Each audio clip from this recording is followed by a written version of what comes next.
single elimination. And folks, let me tell you, the stakes are definitely high. Yeah, so, well, they're off. At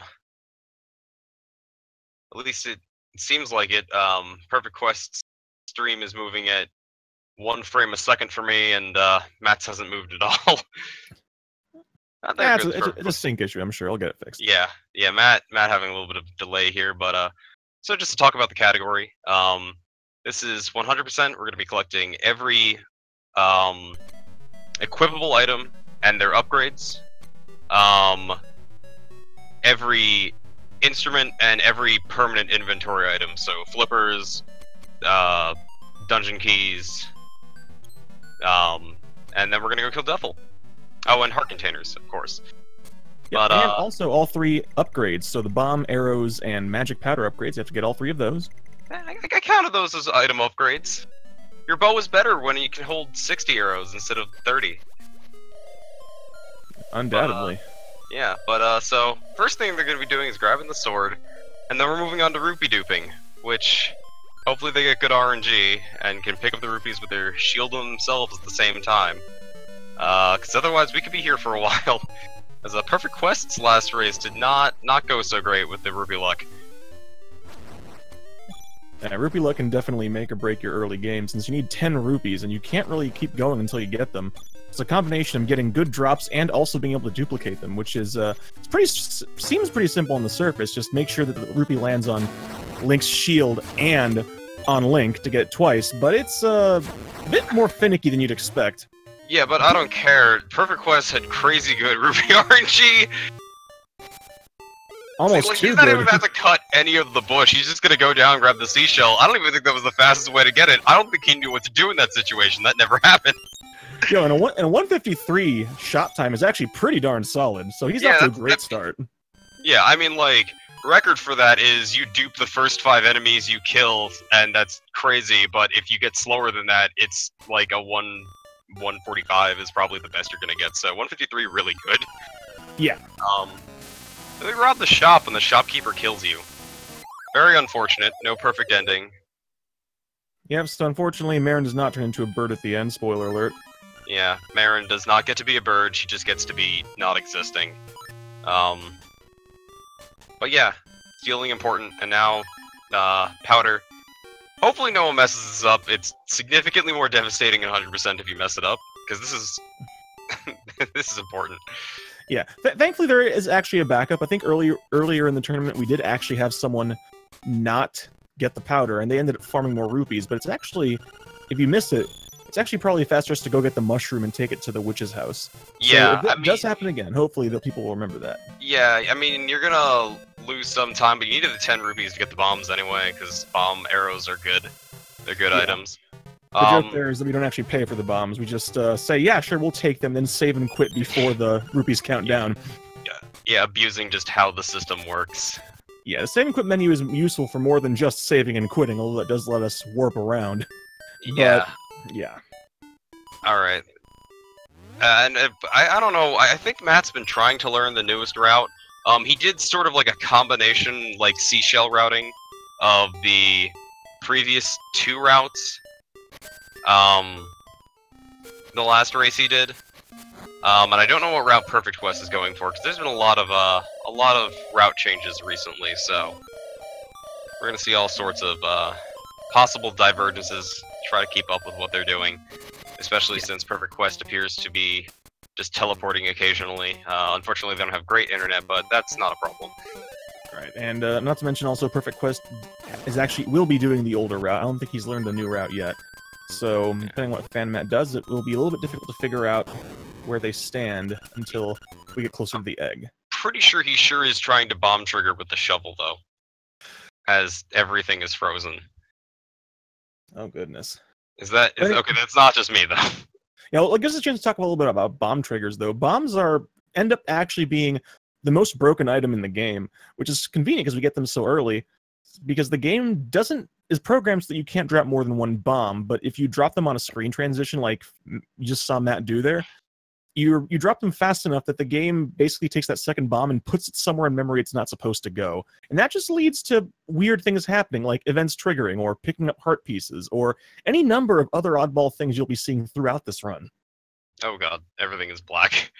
That might have been a bomb trigger too, we don't know. That's how weird bomb triggers are. I mean, there are a couple areas where it's just like, I kind of would like bomb triggers not to be there, just because there are some really cool swag strats. Mostly D7 ball strats are really swag, where you do a super jump and pick up a ball and throw it at the same time. It's really cool. Yeah, that is really cool, but also I spent way too many hours in D7 as a child, so every minute that I save doing the speedrun now gives me back a year on my life. You must have spent a lot. Did you just get out of D7 as a child then? I spent weeks in D7 as a child, thank you. That was my equivalent of the water temple to everyone else, and Ocarina for everyone else. I mean, I never had problems with that water temple. Well, neither did I, but I was also older. No, I mean, when I was a kid too. But I had problems in the stupid Twilight Princess water temple, because there was that one room that you just had to shoot up, and it was dumb. It didn't take weeks to do it, but it did take like 2 more hours than anything ever should. The point is that every Zelda game has that one dungeon. Yeah, water temples suck. The only reason this one's okay is because the anglerfish is such a great boss. Yeah, great boss, quotation marks. Yeah, speaking of great things, they just picked up the Rock's Feather, which is probably the greatest dungeon item we're going to get the entire run. Literally the best item in Zelda. I want them to make more games like this one, so I can have Rock's Feather again. Like, Rock's Cape is just silly. Rock's Feather, that's where it's at. Yeah, and it's cool not just because you can use it to jump over more than just simple one-tile gaps like they intend you to, but also because we're playing on Japanese 1.0. 1.0 means we can clip into walls by pushing into the corner, and in a dungeon, if you're clipped into a wall, you jump into it and then kind of swing your sword away from it, like you saw Matt do there. You do what's called a super jump, and super jumps let you skip all sorts of things throughout the run. It's so good. Yeah, it's not just a dungeon, but any wall. If you're up against any wall that the game considers a cliff that you can jump off of, there are a couple in the overworld. However, only one of them is really applicable to this run, and the majority of them, if you are next to water, so you can't really line up to do it. And if you do, you end up super swimming, which gets the run DQ'd. So you don't want to do that. Yeah. Speaking of things that kill runs, it's time for Moldorm, which, despite being the boss of Dungeon 1, is actually— hey! Just like that. That's why. Because Moldorm just loves, no matter how many times you fight him, they'll just knock you into the pit sometimes. There's not much you can do about it. Yeah, and Matt can cancel the text by opening his start menu there. It is faster than talking Moldorm. There's a Moldorm death. And this is, wow! Oh god, he almost died to the traps there. Oh my god. Is Moldorm going to be the MVP of this race? I hope so. Okay. PerfectQuest. PerfectQuest getting Moldorm down on try number 2. Matt getting him try number 3, almost falling back in! Calm down, Matt. Calm down. Well, good news is he's going to have a lot of frustrations to take out on some bosses later, so that is definitely a rough way to start his run. Yeah. But both of them done with Dungeon 1, thankfully, putting this horrible place behind them on their way to bigger and better things. Yeah, Dungeon 1's definitely like the shortest dungeon, I think, in any Zelda game that I've ever played. Yeah, but it's surprisingly rough when you want to go fast, though. Your health being as low as it is, that one heart damage boost, Moldorm just being an absolute troll so frequently. Yeah, it's worse than 100%, because at least when you can't save and quit, you can just jump back into the flying hearts and get back to full after the damage boost, because the damage will stretch hard. But let's go save Bow Wow. Yeah, but first, there's one more thing that makes this 100% we forgot to mention. That's, remember, in Link's Awakening DX, it adds a feature for the Game Boy printer, the photo booth. Alright. We have to collect all 12 photos, but before we can, we have to go visit the photography mouse at the camera shop. So they're going to just pop into this cave, get some rupees, and do another super jump to get a heart piece early, and then they will be on their way to get their photo taken. Matt learning the Rock's Feather strat for that room. That's good. That's a hard strat to do. Yeah, it's you have to go against all the logic and just kind of jump out and where you normally expect just to fall, but no, it works. It just works. Just don't think about it. It's hard for me just because of my muscle memory from no squoob, so it's Same. like I just want to stop here and then not jump. I only have sword and shield at that point. Oh yeah, that was definitely the hardest thing for me because no scoop was my first category, but no, it's a bit different. Alright, dodging the heart piece of shame. It does save a frame to get it later. It's really amusing. And PerfectQuest stopping to get it now. 1 frame. That is a 60th of a second lost, which means that Matt is ahead for hours now. I think PerfectQuest is just opting to take a safer jump because it is surprisingly easy to fall into that pit if you you aren't riding the edge on that second jump across those pits because you're jumping across like 3 blocks diagonally there, and that's a bit rough. Yeah, but you do have a ton of movement speed when jumping diagonally, so...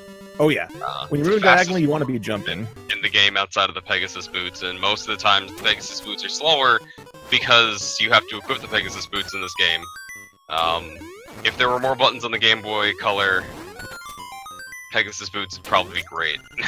Well, they're already great, but that just brings up something else that's important about this run that it's not always obvious. Menuing is super important, because since everything, including your sword, has to be put on a button, every time you want to switch for something, you gotta open that menu, and that wastes at least 2 seconds depending on how fast you're moving.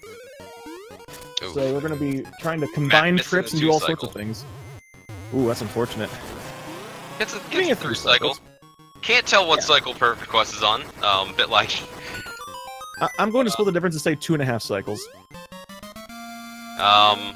Feels like a 3 cycle. It feels yeah, like I think he's on a 3 cycle because I think he missed it. He's probably going to take the ferry too, which is going to be a little bit slower. Yeah, that's alright. That's honestly the same thing I would do. It's very easy to take damage, like accidentally bump into one of the flowers heading into D2 and just die. He definitely does not want that. Alright, so let's see. Oh no, Matt got... Okay, really good Bow Wow RNG for Matt. Like, really good. Nice. PerfectQuest, actually almost forgetting he was in 100% for a moment there, started exiting the Moblin Cave manually before stopping to save and quit. Setting up for his own flop clip to get past those blocks there, and he's hopefully going to have some good RNG with Bow Wow as well here in a moment. Nice. So I was playing on an emulator on my Linux computer, and it's probably nowhere near as accurate. And the other day I waited 2 minutes for Bow Wow to eat a flower. Oh my god. Yeah, I'm pretty sure it was the emulator. Like, I don't think that can happen normally, because, like, that must be absurd. I mean, I don't know, it might. Actually, the other day did have to wait, I think, 30 seconds for him to eat a flower. Oh my god. Yeah, it was 2 minutes. I was just posting in Discord, waiting for him to eat a flower. Ooh, PhantomMat taking a little bit of a tumble there. It's actually possible to just make it through that room one foul swoop, but you have to get off that ladder pretty quickly to pull it off. Yeah, it's impossible. Never try it. It's too hard. Speaking of things that are too hard, that was Hinox. Yeah. Not much to say about that. The bow is a late-game item, and we steal it because it's so incredibly useful, both as a... The shopkeeper sells you silvers. That's what happens, is you start with silvers in this game. And... Okay, yeah, Matt getting the arrow despawn. A little bit slower than it normally, because I think he was a little bit further to the left than he would normally be, but it was really good. I think he was trying to avoid getting hit by the ghost, because sometimes you take a hit when you land, but he was taking it a bit safer at the expense of an arrow. That's alright, because you do have a wiggle room of maybe, I want to say, like 2 or 3 arrows, depending on what you use them for. Depending on how your anglerfish fight goes.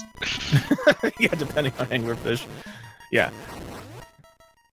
Well, PerfectQuest opting for the not arrow usage method there of just having the ghost despawn and wrap around, chasing you the wrong way. Save some arrows, but at the expense of extra menus. Oh, PhantomMat! PhantomMat, look at how safe he is, grabbing that Guardian Acorn. So safe for the rest of this dungeon. If he dies, I'm never going to let him forget that he died on Genie with full health and a Guardian Acorn. Guardian Acorn lets you take half damage. No one will forget it. And in this game, it has a new feature where if the commentators see you get it, we'll make fun of you for it. Man, this game is just full of new features, and I don't like the compass. Full of new features. Did you know it lets you know if there's a key in the room?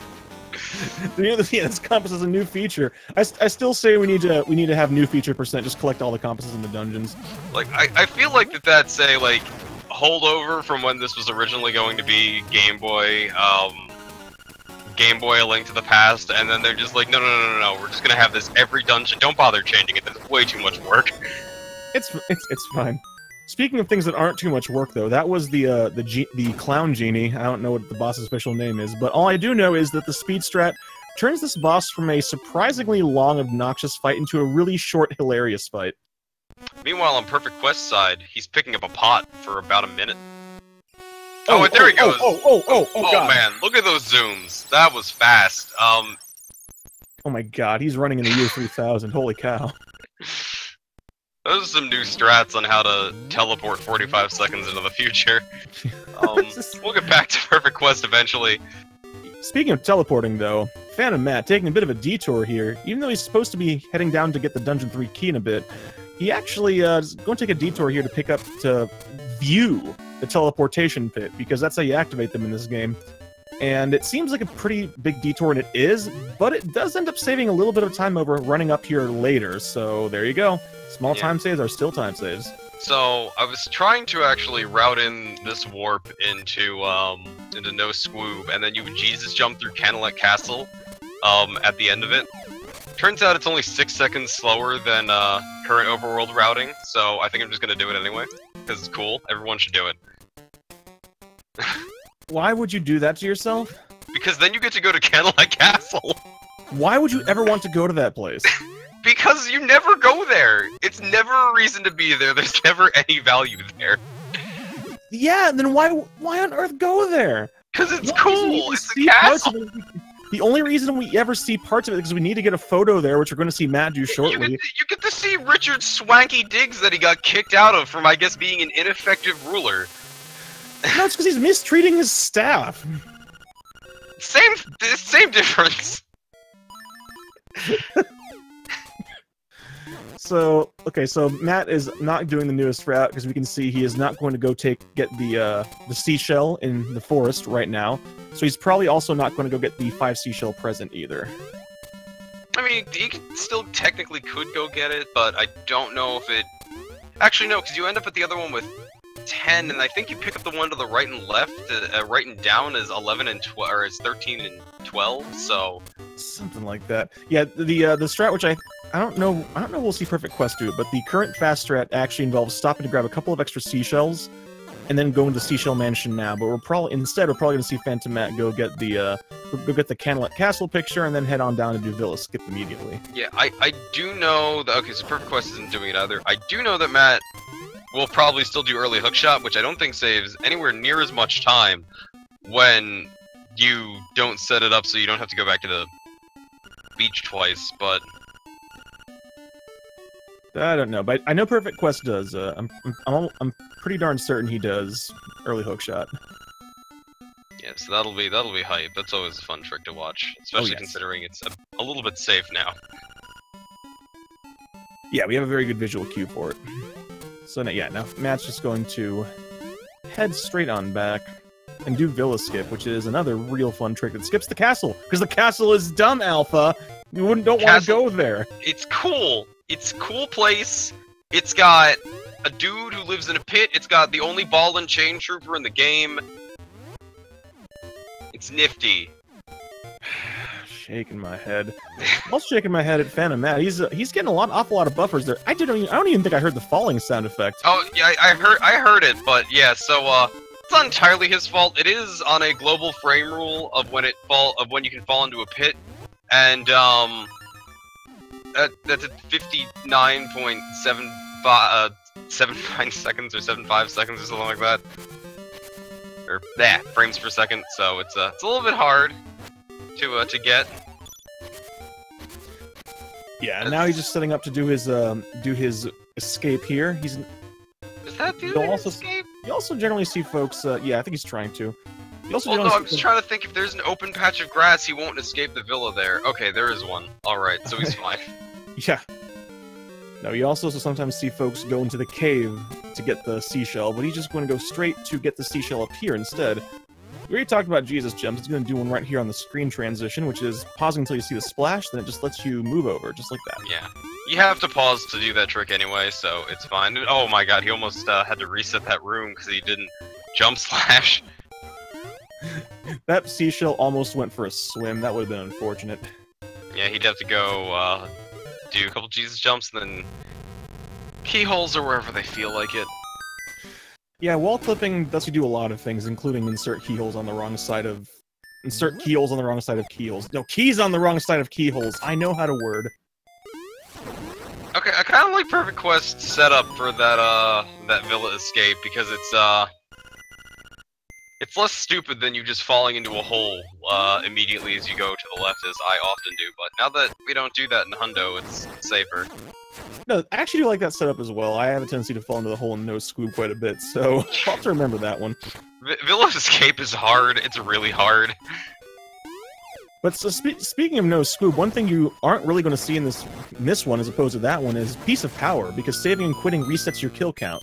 There is one notable exception, and that's we're going to see it right here in Dungeon 3. You see Matt stop and kill a whole bunch of extra enemies, and there it is, Piece of Power. Yeah, there are just so many Zols in this dungeon to kill. They're just all over the place. And, yeah. You need to kill 30 of them, consecutively without saving and quitting. And there we go. Good Dodongo escape. Super jump clank into bouncing over some blocks. Yep. As Matt forgetting what buttons things are on, I guess. Another feature about this game that you never really get to talk about is that the bombs don't hurt you in this game, and I still try to, like, avoid them when I drop them sometimes. Well, there's so many Zelda games, it's hard to keep it straight sometimes. You just assume a bomb is going to hurt you, and you'll never get hurt, regardless of what game you're playing. Yeah, this is the only one that I don't think it does. I'm pretty sure it hurts you in every other Zelda game. I don't think it hurts you in Zelda 1, does it? I honestly don't remember. Oh no, PerfectQuest! Oh no! Did he? Okay, so he's gonna need to take some damage. Oh, PerfectQuest, does he not remember? He has to take he has to get hits. Don't kill. Oh gosh. He may have just screwed himself out of a piece of power. That's the problem with the biggest danger of Guardian Acorn is not the fact that it's just a shame thing. If Guardian Acorn is up, piece of power doesn't drop. So I think he might have just given up and is going to have to deal with the dungeon normally. It's unfortunate because... Yeah, it does... It feels like the Dodongo skip is easier, but there are some good jump slash strats as Matt is gonna take a hit, but unfortunately got him down low enough. There are some good Slime Eye strats, though, that he can do without it, if he knows them. Well, hopefully. But Slime Eye is definitely easier with Piece of Power, so I guess we'll just have to see how it goes for PerfectQuest here in a moment. Yeah, if you want to get good at killing Slime Eye without Piece of Power, play Rando. You never have Piece of Power anywhere. I believe it. Matt finishing up Dungeon 3, PerfectQuest on his way to Slime Eye. The worst part is, because we can't hear his audio, I can't even tell if he still has Guardian Acorn. I'm not sure. But apparently we've been having a little bit of trouble with his audio, so we probably shouldn't switch it. Yeah.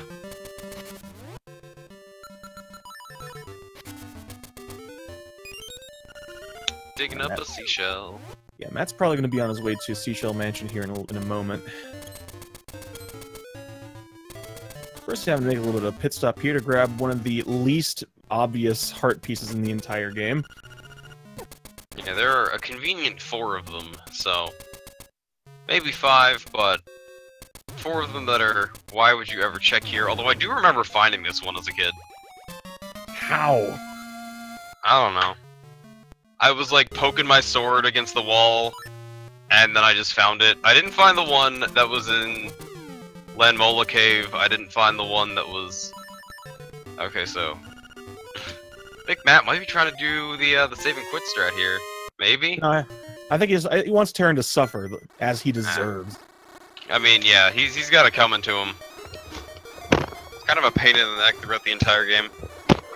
Yeah.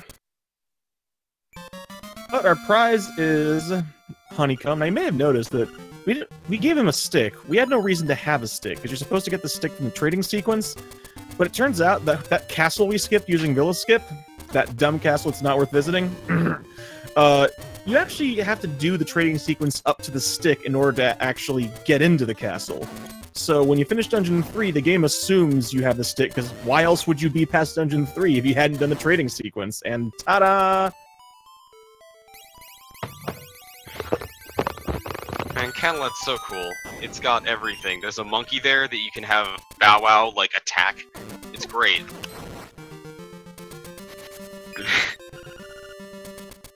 But, meanwhile, as, Matt's moving along, I'm gonna be heading over to, silliest place in the game. A village run by animals. Animal Village. And what a convenient name. You know, I'm just wondering, like, I'm wondering who's in charge of these villages. Like, I can imagine that it's either like the old woman or like the old man or like for some reason Taryn in charge of Maeve. But who is the mayor of this animal village? Because it's not the bear. The bear is the chef, and you figure he should be the mayor because he can just eat everyone else. Maybe they don't have a mayor. Maybe they're just a socialist commune. That doesn't seem accurate. I mean, you don't know. Have you asked them? Not recently, no. But we do actually have to do one more part of the trade sequence here, and that's switching the, I forgot what it was all of a sudden. Switching the honeycomb for pineapple. Not because we actually want the pineapple, but because getting the pineapple and talking to the bear causes Marin to appear on the beach, and we need Marin. So... Yes. Everyone knows the pineapple is nature's strongest aphrodisiac, so... That's, we need that to get her to go on a date with us, because we suck. There are so many things that I'm going to willfully ignore about that sentence. You know, I wasn't even thinking about that last part of that sentence as I said it, but now that you mention it, yeah, there was a little bit something wrong there.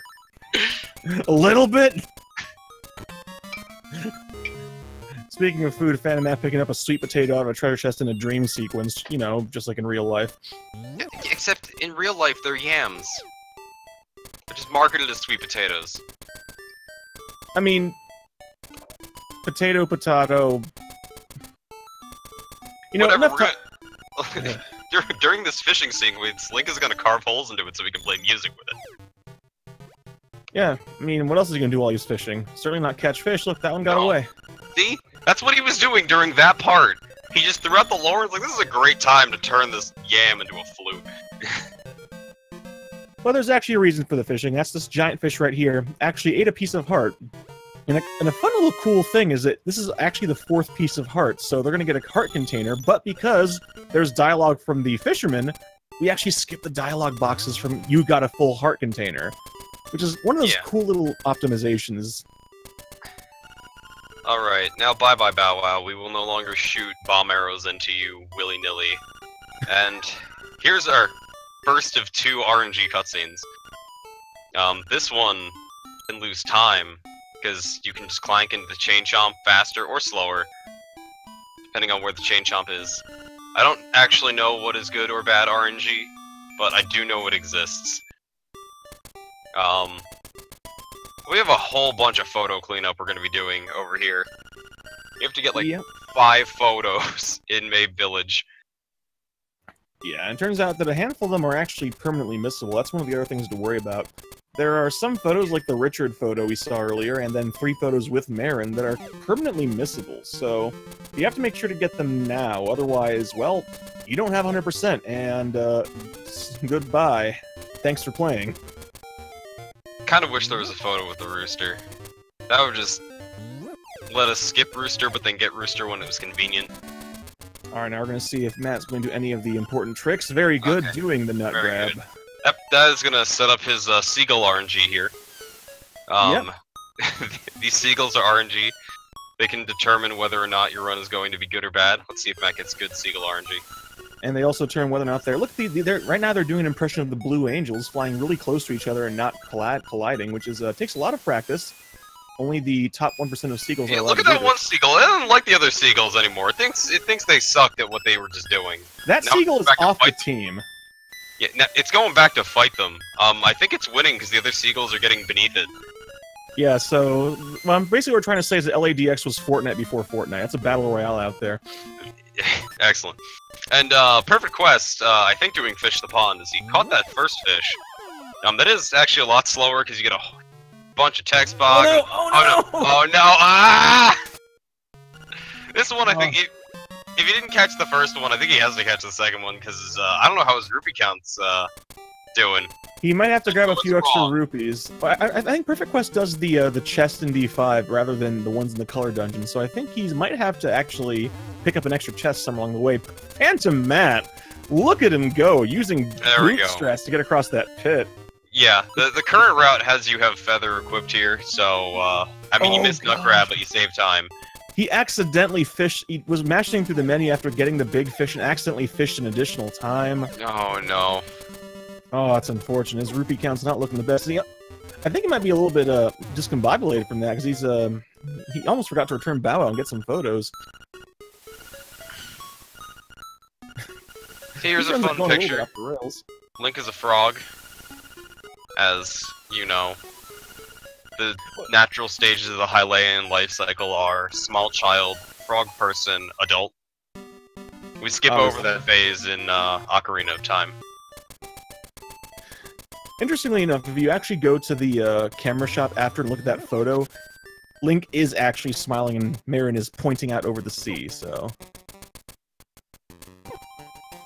Here we go, this is the side track. The current route gets this earlier when they got the upgrade from the Mad Batter for the bombs, which I don't think we talked about at all. Yeah, the Mad Batter is a quote jerk end quote as he curses you with the ability to carry too much stuff. Look at all that junk you have to carry around. Yeah, look at all these bombs and arrows you now have that you can murder me with. You can carry more of them. Bye. Let me never spot you again, or I'm going to make your wallet so full that it'll make your back hurt. Now, get out of my sight. Just a great villain. Yeah. PerfectQuest, let's see if, what he does here. And he's just going to go talk to Marin. How polite, how gentleman. Let's see it, PerfectQuest Seagull RNG. Ooh, a little bit more spread out. They seem to be playing nicely.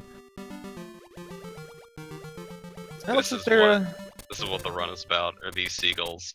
You got one seagull flying up into the text box, it's gone. It's not coming back. Oh, there it is! Right at the end. Surprise, I'm back. Bet you thought you'd seen the last of me. My favorite one is when the seagulls like go down and almost hit the beach. I've only seen that happen once this tourney, but it was hilarious. I did see one almost fly so far to the left that it got behind the palm tree. Oh my god. Or maybe we'll be on top of the palm tree.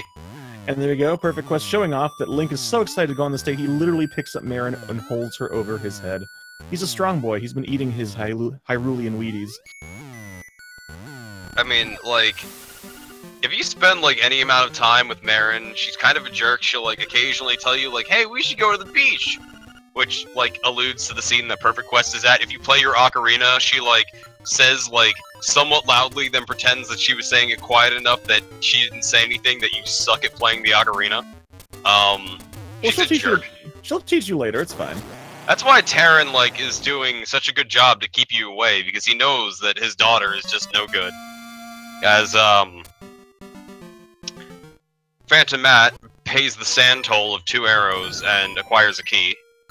There is a hidden toll booth inside the sand, and if you pay with arrows, it gives you a key to pass through the toll of Angler's tunnel. Oh, sorry about that. I had to, I was shaking my head so hard that my neck actually almost twisted all the way around. Oh, goodness, I'm back now, though. Yeah. Yeah, I mean, like, it's just the sand toll booth, and then you fall down the hole, that's what Did you say the Phantom toll booth? I said... I didn't, but I like it better now. Because any reference to the Phantom toll booth is okay by me. I freaking love that book. The Phantom toll booth, okay. The Phantom toll booth. We're doing this now. Pay with arrows, it gives you a key to, like, and basically you just enter, like, a really, like the Lincoln Tunnel to New York City. You just enter a really long tunnel, and it looks kind of like the overworld, but it's not. and you have the key and you exit it with your angler key, and that's what you're paying for. Like, all of this cleanup, we're inside of a tunnel right now. Okay, you know, I had said that both these runs are going off the rails. No, my entire life is going off the rails right now, just because where this commentary is going. Speaking of going off the rails... There's no other explanation as to what could be happening in that room that Matt was in. Absolutely none. But hey, in case I mentioned it before, but you saw Matt do it right there. You can use bomb triggers to pick up heart pieces. And yeah. That's bomb way triggers faster than because they play every animation, and heart pieces are one of them. I love that feature. That's yet another new feature in this game. This game is just chock full of new features. So many new features. It's like the friggin' this is like the friggin' Ronco Zelda games, but wait, there's more. Uh-oh, PerfectQuest pointing out. Yeah, missed a seashell somewhere. Don't know which seashell they missed. Uh-oh. Thankfully, this is not the first time PerfectQuest has encountered this problem in the tournament, so I think he remembers where to get that extra level 6 seashell, Dungeon 6 seashell. Yeah, well, so the problem is that he hasn't hit 10 yet. I don't think. I'm not sure. You usually, like, so if you miss, like, anywhere between 11 to 20, well, actually, no, because you wouldn't miss the 11th one, because that's the mansion one. But if you miss anywhere between 12 to 20, like, just one of them, the Dungeon 6 backup is really good, and if you miss 2 of them somehow, you can do what Green Tunic did, and, Pit Buffer over, Pit Buffer over Candlelit Castle. The cool place to be, and get another seashell. Or alternatively, you could also get the Dungeon 7 seashell, which is another popular one. Oh, and they're gonna get that on their route anyway, so they can't use that. Oh, that's right. This route does use the Dungeon 7 seashell. Oh, yeah. My. Well, I'm trying to think what other seashells there are. There's the one in the... I think I saw someone grab the one in the House by the Bay. Yeah, the House by the Bay, that's the old route, is, they used to go get the Ghost Seashell. Let me think. There's the Ghost Seashell. There's, of seashells they don't get in the current route, there's Ghost. There's the one on top of the Tri-Exit in, the Moblin Maze, but they don't have Shovel anymore, so they can't get that. Yep. What other ones? I'm blanking really hard, I usually know these. I'm trying to think as well, I'm also having a little bit of trouble here.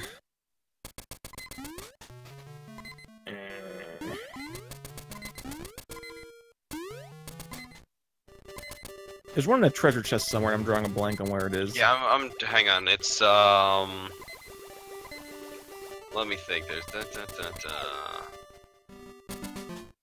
Oh well, they're skipping seashell number 5, so they can't get that one. Oh, there's Richard's Villa. Right. The one that's forgot about Richard's Villa. There's the Tri-Exit Maze.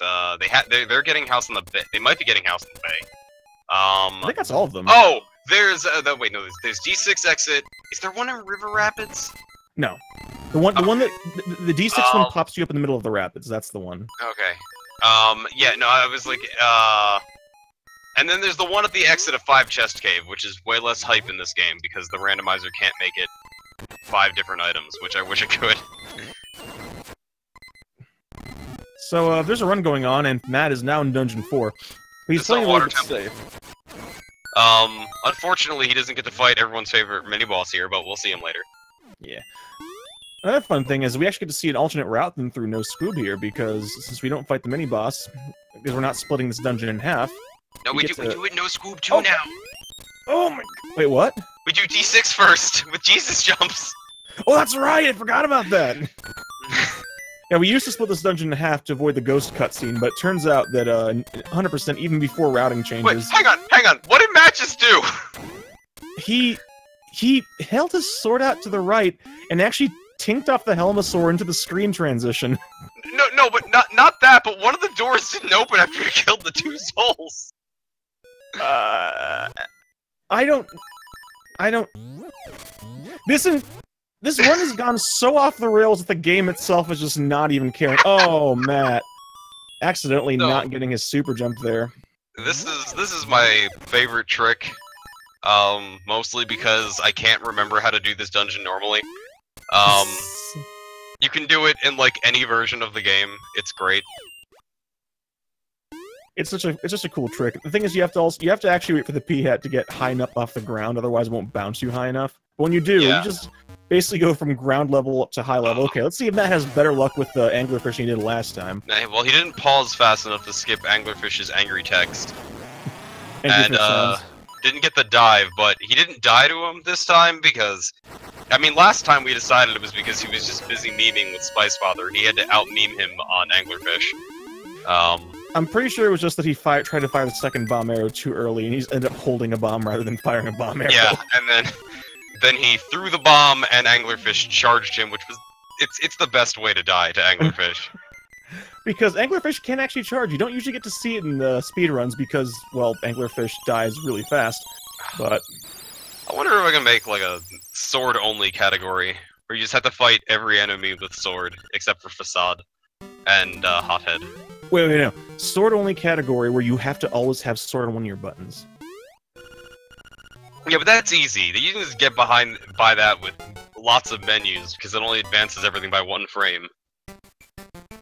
But, worst song. That said, if you do know the words, you are required to sing along.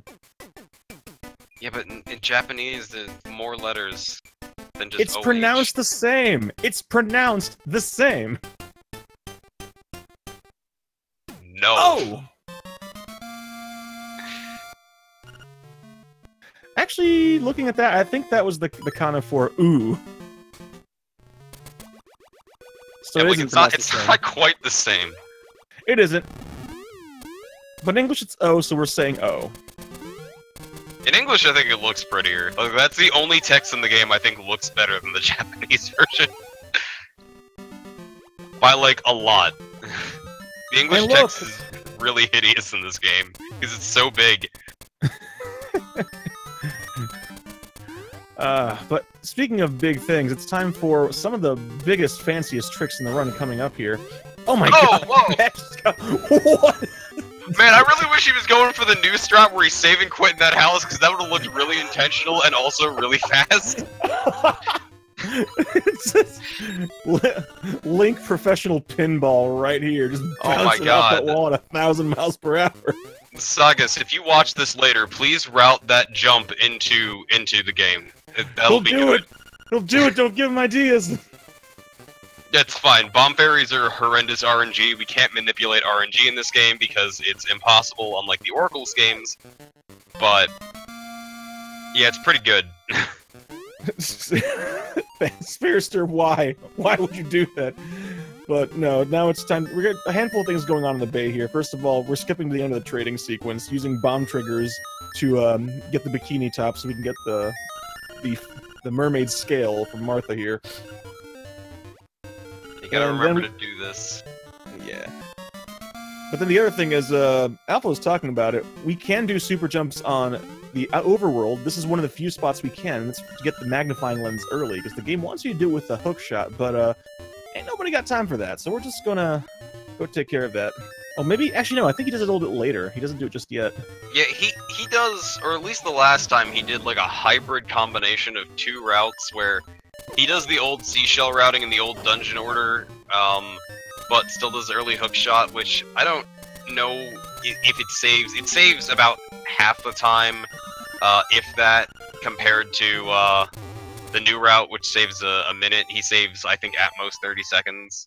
Which is still, you know, not an insignificant. Oh yeah, it's nothing to sneeze at, but I'm just, if it only saves at most 30 seconds, it could save even less than that. I'd be concerned that he's not losing any time.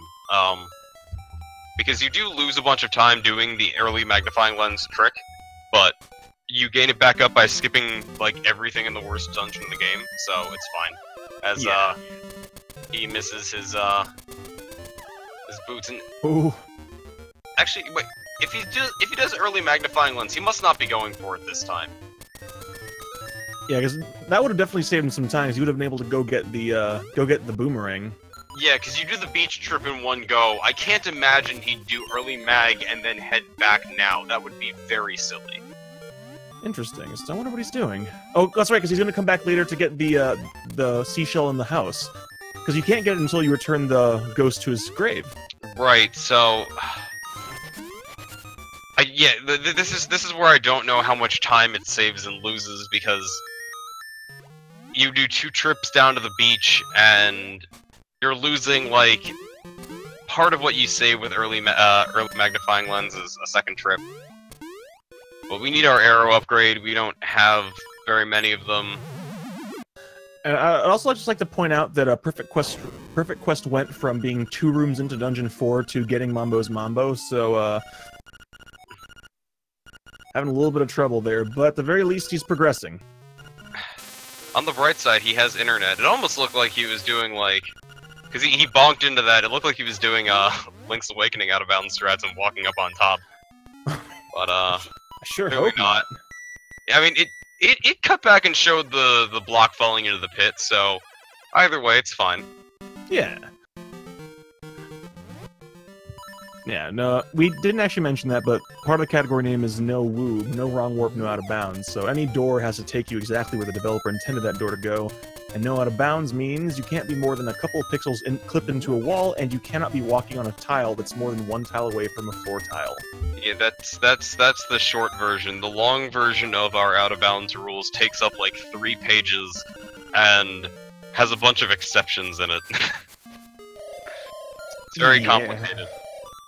Yeah, but honestly, the description I gave will cover pretty much all situations. It'll cover all of it. But here's the photo, the reason that we have to deal with a ghost. Because, you know, the only thing that can capture ghosts is film, as Luigi's Mansion has taught us. As the cameraman callously steals this ghost's soul for the end of time. So basically what we're saying is that the mouse is actually the protagonist from the popular Fatal Frame series. Yes. So Link's Awakening is legitimately a crossover of many popular video games that are not actually owned by Nintendo. Who would have thought? Well, they own Mario. And, yeah, they do. That's like 50% of this game is Mario. There's also Kirby, although we are going to see Kirby because they're going to go get the seashell in Dungeon 7. Did you know if you get sucked into Kirby at the same time you open a chest that contains something, you get horrible sound effects? I did not know that. It is something that isn't super frequent when you have text on the screen. It's much harder to do in this. It's much easier to do in instant text randos. And then you can't fix it until until you exit the dungeon to re-enter. That's kind of ridiculous. This game is full of ridiculous things. Yeah. We're entering Color Dungeon, which is a very interestingly coded dungeon, which unfortunately, I don't think we're going to be able to see part of that, because I don't think that's in their Ruby routing. I think Matt does it. I was wrong. So, yeah, I don't see Matt going for him, so I don't think that we're going to get to see it. Well, he does need 50 more rupees outside the chest in T5, so maybe he does, like, part of it. I don't remember where you get the other 50. He gets the 50 rupee chest on the beach. Oh, right, because double dipping. Right. As PerfectQuest is somewhere. Yep. We're probably going to see him he's probably going to just do early magnifying lens, and we're just going to completely miss it. It'll be the most beautiful early lens that will bring a tear to anyone's eye, but no one will be able to see it. The next time he clips back in, it'll be 50 minutes, he'll be fighting Facade, we'll have no idea what has happened since then. He will somehow have a purple tunic and have a level 3 sword equipped, we won't be sure how. And what is- I know! So Matt, showing off what happens when you're bad with powder! What just happened? So, this boss is only defeatable by powder. So what they thought was, okay, well, bosses that can only be defeated by powder suck. So what they did for in LADX was that boss, a fairy comes and airdrops powder for you, and you can one-shot the blob boss in the egg with mushroom. So those are some other changes that nobody knew about. except for maybe the powder thing if you know, couldn't use powder as a kid. And then there's Stone Hinox. He has a bunch of cooler moves compared to regular Hinox, but he also dies to 2 arrows. Well, I mean, he probably died 2 hours too. Being stone is just kind of difficult to manage. It probably. Speaking of difficult to manage, though, it's time for Bingo Room, arguably the worst room in the entire run. Yeah, especially since they don't have Okay. Oh boy, here we go. Here we there go. There are some weird things that can happen in this room. No one goes for it because it's RNG and garbage. Where you can knock 2 of these guys into a hole at the same time. And it will sometimes accept it, but again, it is RNG garbage. So I've never once had it accept it. It always gives me the buzzer whenever I put. I got it once when I was a kid. I was confused. Like very confused. I mean, and then I learned that it was RNG garbage later. I was like 6 or something like that. Whenever the heck, this game is old. Are you? I mean, this game's not that old. The original one is definitely a fair bit older. This game is 20 years old. I mean, are you saying that being older than 20 is old? Because, I mean, that's just mean-spirited. I'm surprised Matt's not okay. In terms of gaming, yeah. So now it's the all-important question, which tunic is Matt going to get? Best tunic. Blue is statistically faster, as proven by someone said so. And red is considered slower because Saga said so. And Sagas will do anything to lose time. So... What a legend. PerfectQuest has been standing on that bridge for -6 minutes at this point. I think we're just going to just have him reappear and just suddenly be holding up a tunic. It's gonna be fine. I kinda hope, and this would be great for the memes, because we definitely have to, like, proof check it, like, hard, that he just shows back up, like, at the egg, like, having completed it before Matt finishes. Just sniping Matt as, because he picked the wrong tunic color, really. I mean... Although, on the route Matt is doing, red tunic is faster. The newest route, the tunic color is probably nearly preference. It might be seconds, like 4 seconds, but no one has actually gone and timed it. And the blue tunic strats are swaggier and easier to pull off, so they're way more enjoyable to watch. You get to do boot strats on Armos Knight. You get to get the like 5-3 cycle on Slimeal. Matt gets the most convoluted heart piece in the game. I hate that heart piece so much. Not no even one because I hate ever found that. Yeah, no, that's the worst part about it. Like, there's no visual cue, there's no audio cue, there's no dialogue in the game that shows it's there. It's just there. And it's so out of the way, because you can't... The only way you can swim to that screen is the way you saw us swim. There is no other way to get there. Yeah, I mean, this game was planned to be significantly more, like, grandiose than it actually ended up being. And it, like, just because it was a Game Boy game. And you can see just how much better the Game Boy Color was with the Oracle's games, in comparison. Which uses a ton of the same sprites. Okay, so he got a Zora that he knows how to deal with, and he's going to be doing early mag lens. There we go. Starts buffering.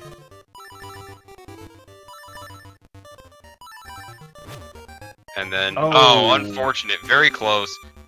This one, okay, he doesn't know how to deal with top Zora. That much I know. I don't think he knows how to deal with middle Zora either. The worst thing is that that's, I think, the best spawn are the ones he's getting, because they're the ones you can do really fast.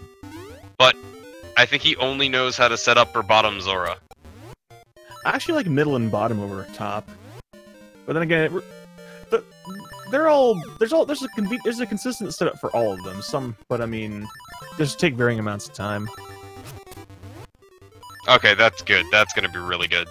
Yeah, there we go. He's not even gonna need boots.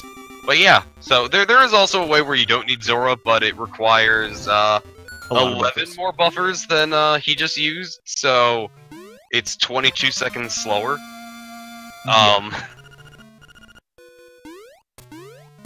Basically, you don't want to do that. No, you never want to do that. With magnifying glass, now he can go back down, get the seashell in the house by the bay, get those 50 rupees, and go get...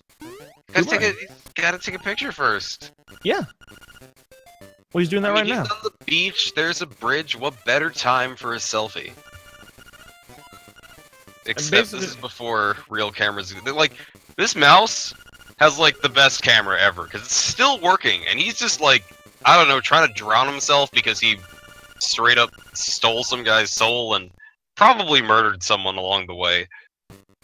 Yeah, Link's Awakening DX predicted selfie culture is what we're saying. Yeah, that's probably right. This game was way ahead of its time in so many ways. Fun fact, you can still buy... Polaroid still makes Polaroid cameras, except for a roll of, like, 11 pictures costs, like, $50. Which is expensive. I mean... It's cool! It is cool, but if you're gonna... These days, if you want to do photography, the way to go is just to go get, like, an old SLR camera. You can get them for, like, $50, and then just buy a film, like, a black and white roll of film's like $3. Yeah, like that. I mean, those are crazy good cameras. And here we go, get himself 50 rupees from this chest here. Oh, he opened his save and quit menu a little bit too early, though, so he gets to see the very nice text box. So, fun fact, I was in a bingo tournament, like, in December or something, and, I think it was December. May have been... I think it was this year. I don't know, it's been a while. It was just a random game bingo. I was using LADX for one of them, and, one of them was I had to, buy 3 items from a shop. If you save and quit, and I had forgotten this, if you save and quit during that, you don't get any of the rupees. Which is just really sad when you don't recognize that. Oh, that's, Figured I'd talk about that as, now PerfectQuest is in the moat, and I have no idea what else he has done, because he could have done a lot of things. In the 10 minutes that he just, teleported. Yeah. So...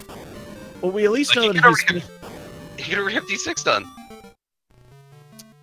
He could, but I'm pretty sure his routing does D6 last. It's very possible. It's almost certainly true, but... Yeah, I get the feeling they're doing the same dungeon order. Which is very convenient. Yeah. And I don't know if he does early... Actually, he might already have Boomerang. And I'd have no way of knowing.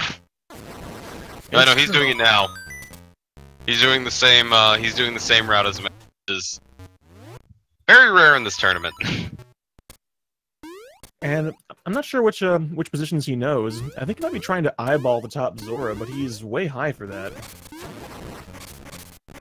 Eyeballing top Zora is my favorite because I've been able to do it no setup like twice. It's one of the, there's a really good way to get a feel for it. Setupless setups are always the best to do. They feel cool. As Matt is going for early mag lens, early hookshot. He wasn't flipped into the wall for that one though. It seemed to be a pixel further down. Yeah, some of the visual setups are somewhat placebo. It is still a 50-50 RNG trick. This setup just seems to be the most consistent in getting it 50-50. Although, I do think with his routing, like third try, he loses time overall, having done early mag lens. But at the same time, you don't really feel like fighting the rest of this dungeon ever. So, this dungeon sucks unless you do Gomas, in which case it's cool. Which you never want to do because they're unbelievably slow and out of the way, and you have no reason to fight them because you can just jump past them. They suck. I mean, when I was a kid, I entered the Goma room from behind. Like, I didn't even know. It's really easy to jump around. Like, the first time I fought Gomas, I thought you came from the top left. Whoops. I was so confused. PerfectQuest, it looks like he's doing his doing the old setup. He was trying to do the the 11 buffer setup, extra 11 buffer Yeah. setup you were talking about. But it's Yeah, just... I think he was trying to do Zora's and then was just like, all right, this isn't working out. But it's, I believe, 6. It's 6 map buffers as you move left, and then start buffers only, because during the start buffers, you only move down. This is an interesting, Master Stalfos fight from, Matt. Usually you do bomb arrows first, but that works. You still have to wait for him to get up, so as long as you get your 3 hits in before he gets up, it's fine. I can't tell what's happening on, PerfectQuest screen, but it is very white. Yeah, There's he's still plenty trying of, to get that. Still plenty of time for him to catch up. Yeah. We got Rooster Skip, we have someone dying to Hothead. Someone could die in the egg. Someone could get 18 blue balls. We don't know. I mean, everyone's always hoping for that. He might be okay if he boots. Oh, he didn't. That was actually a pretty early jump too, so he probably could have made it with boots. Alright, and there's Matt getting his extra 200 rupees, so he's good to go in the rupee department. He'll be getting the best song with that later, and everyone will have to try to sing along if they know how to enunciate the words. Or if you don't, that's fine. You can still stand up and put your hand over your heart, because, you know, that's how you show respect to the national anthem of Koholint Island.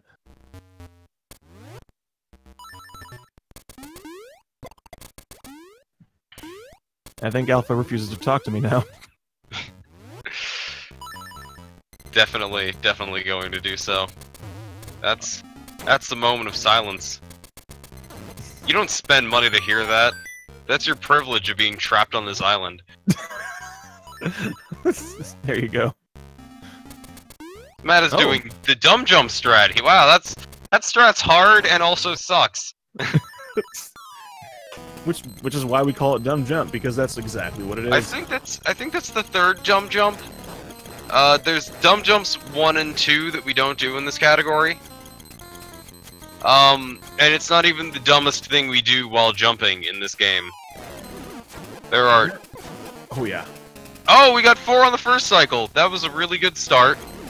Oh, but he can't get... He only got 1.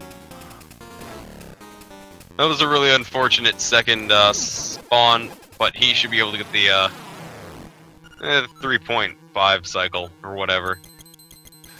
He gets it though. Wall Snake is no more. Wall Snake is a very annoying boss, sometimes. Yeah. Honestly, the most annoying thing about Wall Snake is that it doesn't matter what tunic you pick or what sword level you have, it always takes 8 hits. It doesn't go by health, it goes by number of hits.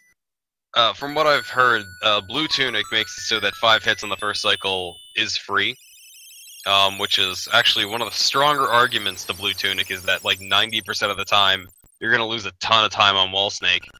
Unless you are a god and get 4 on both cycles, which is very positioning dependent on where you get to pull him out of the wall, and also really hard because you only have X amount of time to do it, and Red Tunic jacks up the amount of iframes he has, so it's very hard to do.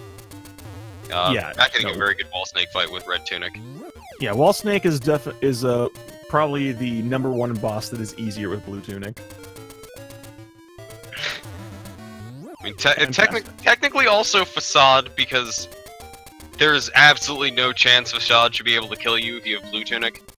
I mean, Matt is... yeah.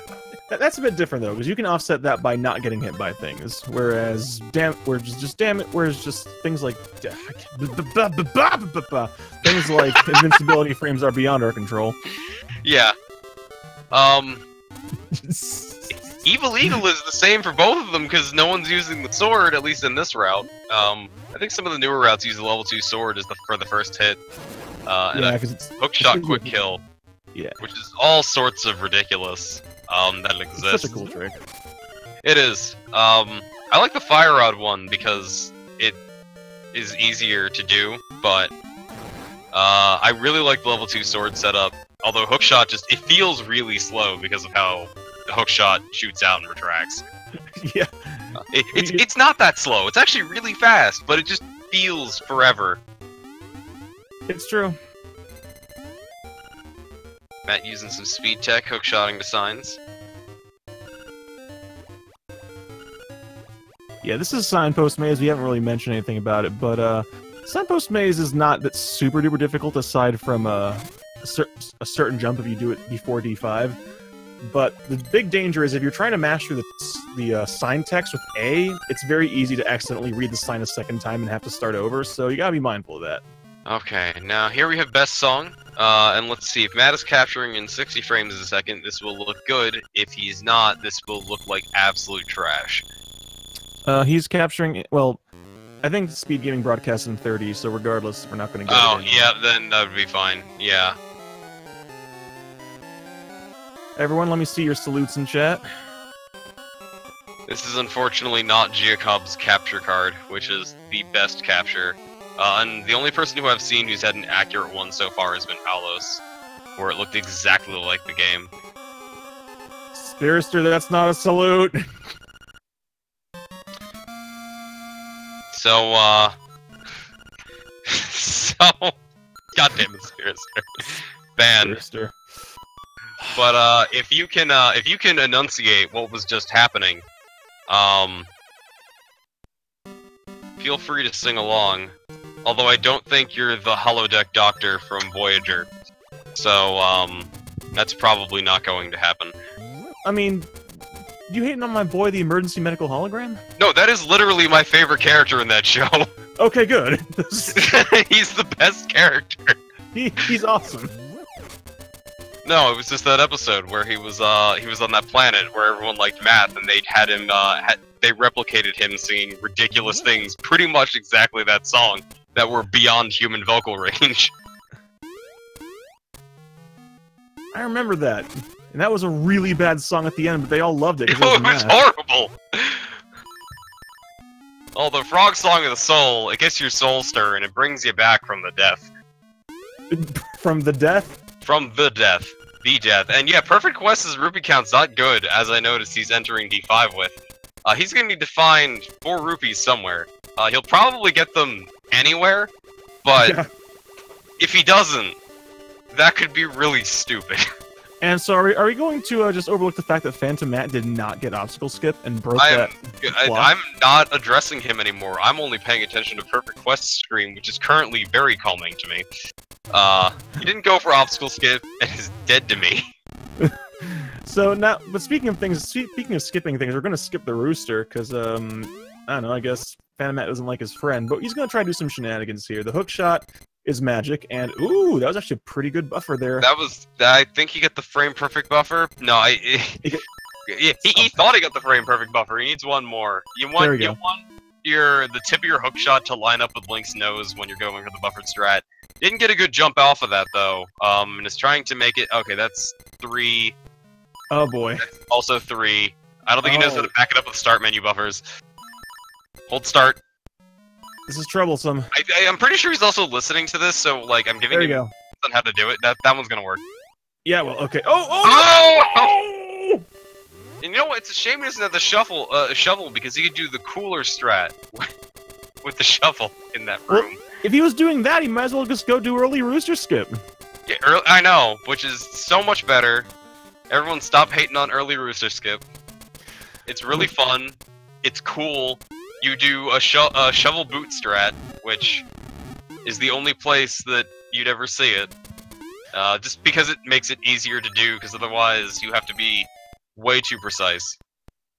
Now, the unfortunate thing about this trick, though, is we have a very clearly defined pixel for when you do switch to the menu buffer. The problem is because of... Oh, God. Because of subpixels and frame rules, you have the possibility of having to reshoot despite your best efforts, or just falling, even if you shoot at your hook shot. So, basically, you can do everything right and still not succeed. Yeah, the buffered method makes it so that that's very rare unless you get a very bad subpixel or a very bad frame, where, you know, you land on the corner of the tile, so it shouldn't drop you in any way, but you hear the falling animation, but instead of falling, you have to wait for your hook shot to shoot out, retract, and then it plays the and then you have to wait the duration of the falling animation, which is the worst feeling, because you know you've lost 30 seconds every time you fail this trick. And Phantom at that time getting the worst possible luck, falling on the first frame he lands. Yeah. You want to kind of aim for like the corners of where the theoretical like edges of the pit should be, because those the pits try to pull you towards the center before dropping you. So if you that was just him being tilted. Yeah, he's waiting. That one's pretty easy. Well, that one's pretty easy to get. I was going to say that one's an easy one to avoid. I've taken that tumble he just took many times. Yeah. Because you want to push the jump button as late as possible so you can kind of curl around that corner, like Alpha was saying, but sometimes you just push it a little bit too late and just fall. And it feels really bad. If you have the shovel, you'll never hit that, because you can just shovel boots so you don't deal with that. What's it with you and the shovel boots? Because earlier Rooster Skip is a good trick. Okay, he got the pixel.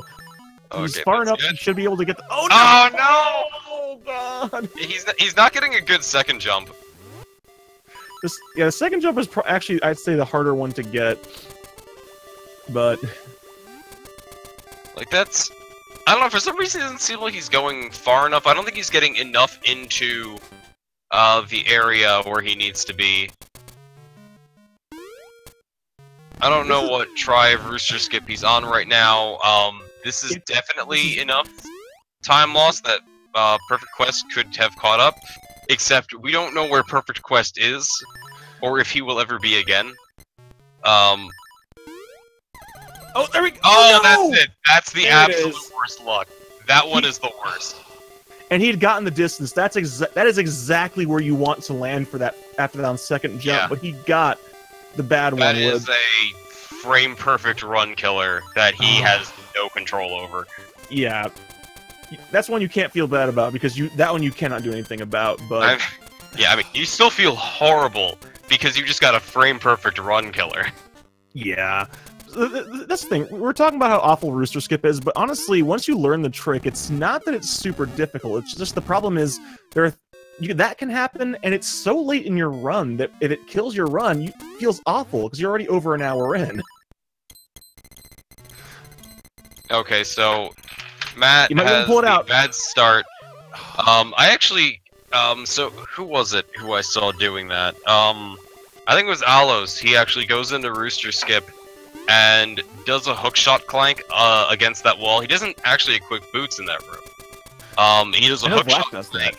Goes up. What'd you say? I know Vlak does that. Okay, yeah, maybe it was Vlak. Did Vlak race Alos? Because it may have been the same race. Yeah, I know that Vlak just does 3 jumps, and he just tinks along the inside wall instead of doing longer ones. Okay, Matt is still ahead, I think. Yes. I don't know. Yeah, so Matt is actually still quite a bit ahead despite having lost like 4 minutes to this trick already. Yo, PerfectQuest though, with that hookshot strat just going around the bush, that was actually really slick. I don't think I've seen that done that way. He could have just shot the hookshot up there. He would have saved himself from falling in that pit. But the fact of the matter is, PerfectQuest going to get this now. As soon as he finishes getting the Frog Song of Soul, he's going to be on his way to Rooster Skip as well, so... Alright, Matt. This is it. Get the jump. Do the buttons. Come on. There's the pixel. Select buffer. Big jump. Yeah, good. Yes, looks good. That's gonna be good. He has to get the right frame. There it is. And we're in there. He's jumping for joy, and I can't say I blame him. I wasn't gonna open my mouth until he didn't walk straight into the pit in the next room and fall down and then just turn his stream off. Why would you even joke about that? I mean, that's why I said I wasn't gonna say it, because that's what I would have done in that situation if I had walked straight into that pit. And Matt taking a moment to relax by hanging out with his good friend Rooster Luigi. Doesn't have his rooster yet. He gets a rooster when you open up D7. Okay, but, Chicken Luigi. Luigi's great. Matt getting butt sword, the second best trick in the game. And is gonna murder. As you can see, he's backing up because Link is threatening him with his butt sword. And well, he's trying to get a good angle so he can fully capture the splendor and majesty of butt sword. Yeah, it doesn't work, as you can see. And advantage of doing D8 before D7 is Marin's not on that bridge to annoy you with text boxes, so you can just hookshot right across. Fun fact, if you have Marin in your party and you try to get that cutscene, you soft lock. I mean, I don't understand. Why won't the game just let you have 2 Marins? It's just like, okay, have Marin actor do this. There are 2 of them! And then it breaks. GLADX, why does your mom let you have 2 Marins? General protection fault. Alright, here we there's go. more wrong with most of that sentence than things I've said already. I am to please. I have some catching up to do, you see. But anyways, hey, it's Mad Batter, and we're finally getting the 3rd and final upgrade, the one that doesn't matter, the Magic Powder! I mean, based on routes that they take through this, I feel like Matt, at this point, should dump all of his powder just out and go grab mushrooms so we can show off the cool real blob quick kill, rather than the stupid RNG stuff that we do now. But we're gonna skip this flame. Yeah. I mean, despite the fact, I mean, it's not like he doesn't have a chance. I mean, Dungeon 8 does drop him really close to where the mushroom is. Yeah, it's super close. You only have to blow through 40 powder, which is easy if you're good at mashing. Killing that moblin, you do need to do that for the bomb trigger here. Because rather than playing Frog Song of the Soul, which is the wrong decision, M-Chan's the only one I know who plays it there. And he's my hero for that. Just use bombs to wake it up, and then his head doesn't have a hitbox. Even if you do wake him up normally, you just walk through it. Kinda sad that we skip it because he has cool, unique boss music. Yeah, but, I mean, that's just the way things are sometimes. Aw, Matt's not doing Lava Swim, that makes me sad. Well, he might do it later. Oh, that's true, he might be doing the, okay, right, he's doing this. I didn't know Matt had learned this. And here we go. Oh my god, so good! That is a cool trick. Easy setup, I love that trick. It's a hookshot super jump, or whatever we're calling it now.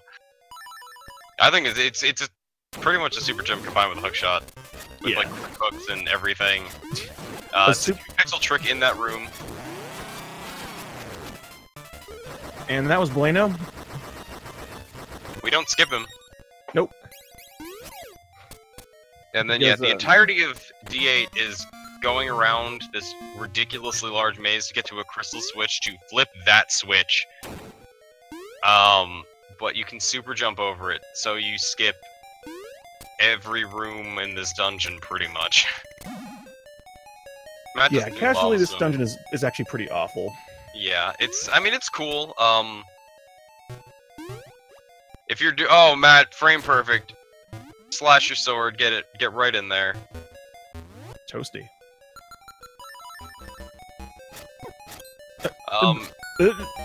Equipping bow and magic rod, I'm not sure why exactly, because the fire strat is really slow unless you jump over there, but... And he's not getting good fire RNG. Like, really bad fire RNG.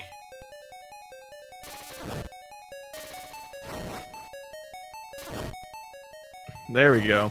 Yeah, there he goes. Now he gets to fight the best mini-boss in the game, and I really don't know why he didn't equip the sword there. I mean, I do this sometimes, and then try to fight Q-Ball. Oh, don't equip Mambo. And then try to fight Q-Ball with sword. It doesn't work. And it takes 4 hits here because he does not have the level 2 sword. And PerfectQuest died. Somewhere. On the mini Moldorm. Oh. But actually, definitely made up sometime on Matt. Yeah. How much, I don't think we'll ever know. Yeah, we definitely got a better... bomb, and... Will, you know, that's a really good thing. Where did he use all of his bombs? He's gonna get the refills in D8, otherwise his D7 is going to be very interesting as he dies to plane skip.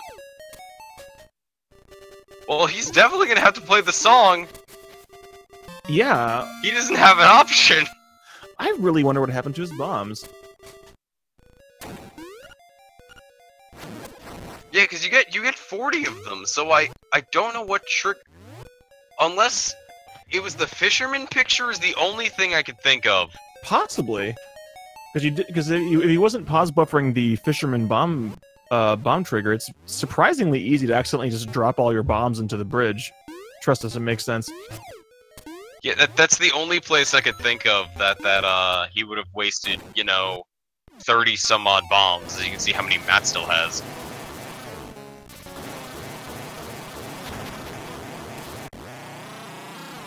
Oh, Matt having a pretty good hothead fight, actually. Yeah, that was actually a really good hothead fight.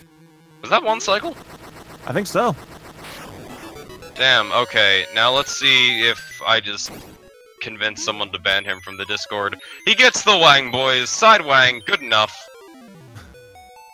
Side wang. A side wang is fine, too. It's fine, too.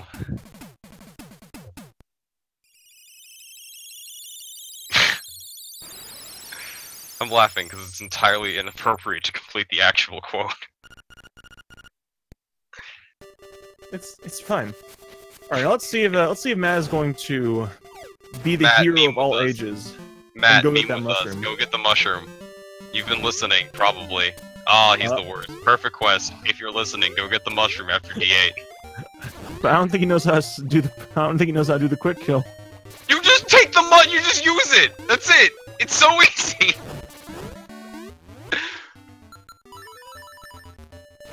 Just use it. The Let it waft into your nostrils and it dies. That just okay, seems like I'm expecting to hear police sirens. That sounds like you're encouraging the youth to do something illicit. Just watch that Shia LaBeouf video. Just yells, "Just do it." Someone in chat typed in PerfectQuest lava swim as he asked how to do D8 without bombs. I remember having that problem when I started learning Whoop. I didn't know how to do D8 without bombs. I was on a really good PB run at the time. So. Well, I mean, he can lava swim over to the floating bomb. Yeah, to the bomb refill, and then he could technically also Jesus jump to another bomb refill, pick up a second key, unless he doesn't know the hookshot strat, in which case Jesus jumping. There's actually a lot of really cool movement you can do in D8, which the only time you'd ever see is in a rando. Alright, Matt on his way to Dungeon 7 now. Yeah, just because fun facts about completing Dungeon 8. To full clear Dungeon 8, you only need the sword, the feather, and the bracelet. And I guess arrows to get one key, but you can technically skip a key block, so it doesn't matter. And the magic rod. Nothing else is necessary, so you can get pretty much everything. I guess the hookshot is required sometimes. PerfectQuest, no! PerfectQuest, please do lava swim. I'm not in a Twitch chat.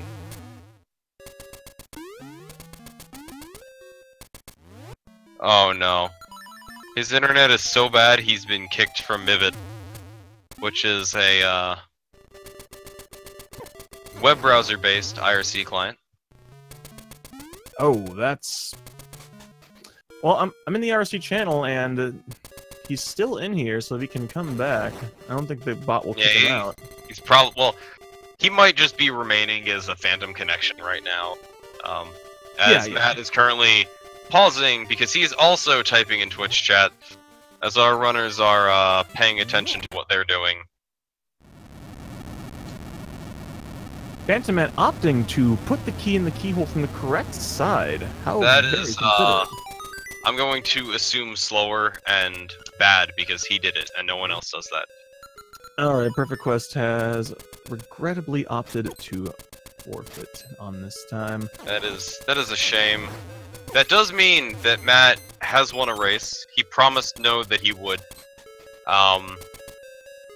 At 1 hour 23, which is a really good time to win a race. Unfortunately, he hasn't finished yet. And per SRL rules, this match doesn't exist unless he finishes, because if they both forfeit, I don't think it ends up getting recorded. I mean, it doesn't.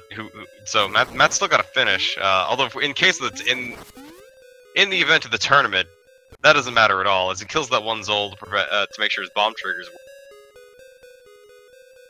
Yeah, this dungeon is a combination of killing certain enemies and making sure you break the pillars in a specific order, otherwise your bomb triggers just don't quite work. And Matt opting to stop, I think he might be trying to possibly...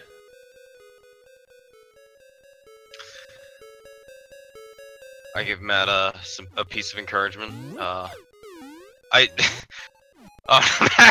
why didn't you move? Okay, no, he was in the right place. Alright, looks like PerfectQuest. Looks like he's moving on. He's moving on. We have ourselves, I believe, here.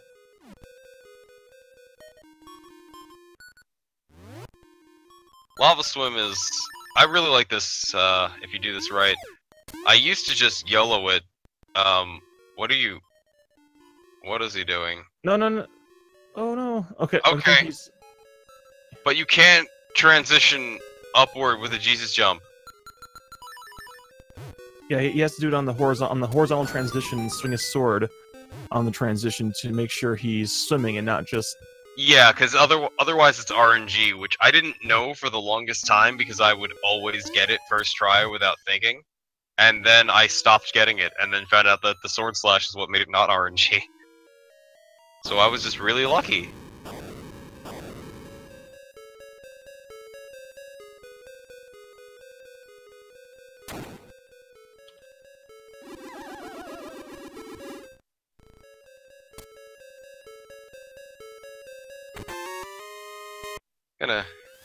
And Alpha beating me to it. Yeah, but... I mean, he's already forfeited, so might as well help him out a little bit. That's a good point. Hey, there's Red Hinox. He's only red because of the dungeon's color palettes. Which is a really fun thing about this. I wonder if they could randomize mini-bosses in these dungeons, because, possibly. Item randomization isn't as cool as, say, A Link to the Past, because everything is locked behind Rock's Feather and Bracelet, and the entire overworld is locked behind Bracelet and Flippers. So the worst seed you could ever get is one that the first two items you get are Flippers and, Bracelet, and because you can just go everywhere. Flippers, Bracelet, Hookshot, because you don't have Feather and you can just go everywhere, so everything sucks. But we do have Boss Randomizer right now. Which, fun fact, Evil Eagle is the only boss you cannot put anywhere else.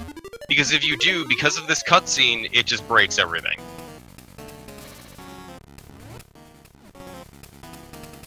As Matt is gonna go for the quick kill, he's hoping Evil Eagle lines up. He's missing it. I hope he does his, like, swooping blow him off the tower attack. Instead we're just gonna get the quick kill. You knock him off the top, and if you have save and quit, you can shoot beneath it, and his X position stays the same, but his Y coordinate resets to below the screen until he re-enters it. As PerfectQuest takes another death. See what he opts to do.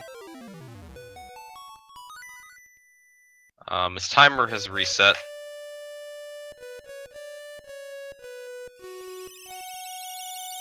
And, stated that he wishes not to continue, it seems. Which is very unfortunate, but I can understand that. Yeah. Sometimes the races get to you. Races are hard. They're really nerve-wracking a lot of the time. As I was gonna say, like, oh no, Matt forgot to save and quit, but he's doing a totally different route, and there's his last heart, piece of heart. Yep, now he's on his way down to D6. Let's see if he decides to take the rapids. I mean, yeah, he has to farm a few rupees, but it would totally make my day. I don't know about you.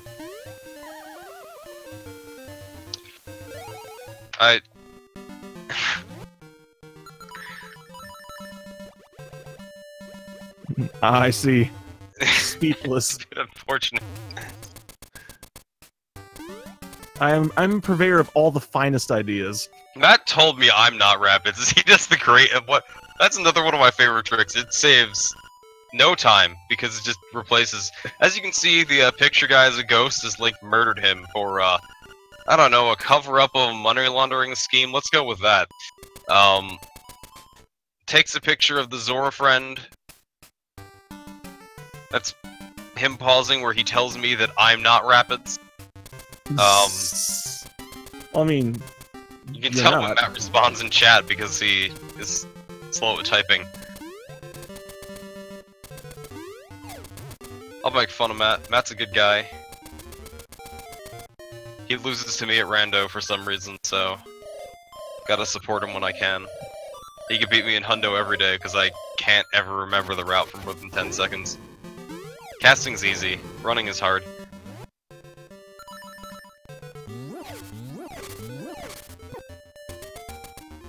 So he's gonna move on to the worst part of the game, It's time for Armos Maze. and he's gonna use the level 2 shield. This is the intended use of the level 2 shield. Nobody ever uses it. Fun fact, the level 1 shield can also be used here. But, you know, the level 2 shield looks bigger, so it pushes better. That's the explanation I'm sticking with. Let's see if he goes for the new strat. Oh, he almost gets it! He almost got it! Wait, how many seashells does he have right now? He has 19, I think? Yeah. That's supposed to be number 20! I think that's what he just not noticed. So I guess he's gonna have to get the one in Dungeon 6. Yeah, I wonder what... Oh, he didn't get the one in D7, did he? Oh, I don't think he did. Unless he knows, like, you know, he's just gonna do some rooster buffer for a while. I mean, it's hard to say. I don't know what he's thinking. Go get the rooster. Yeah, there you go. Now, while you're at that, go get the mushroom. Yeah, Matt, do these things for us, please. These are... You're the only one here. You've won. You haven't let anyone down. You can... someone told me you can wang on that key. I don't know if they were telling me the truth. Or just saying words. I mean, I think they just wanted an excuse to say wang on that key, honestly. Yeah, that seems about right. I'm still really sad that the spiciest meme that Spicefather didn't do when he was racing PhantomMat last week was actually using the level 2 shield for its intended purpose. That was a golden opportunity that was missed. It was sorely missed because I don't think even he remembered that the level 2 shield has a purpose. It actually has two purposes. It's not just for the flamethrower. If you hold it out, Evil Eagle will not blow you off the top of the tower. Yeah, but except for the part where Evil Eagle doesn't even get to attack. I mean, you didn't ask that what things we saw. You asked about what its purpose was. I mean, yeah, but still, yeah, yeah, fair enough. I wonder if Matt knows he only has 19, or maybe he heard say he only has 19, and that's why he menued earlier.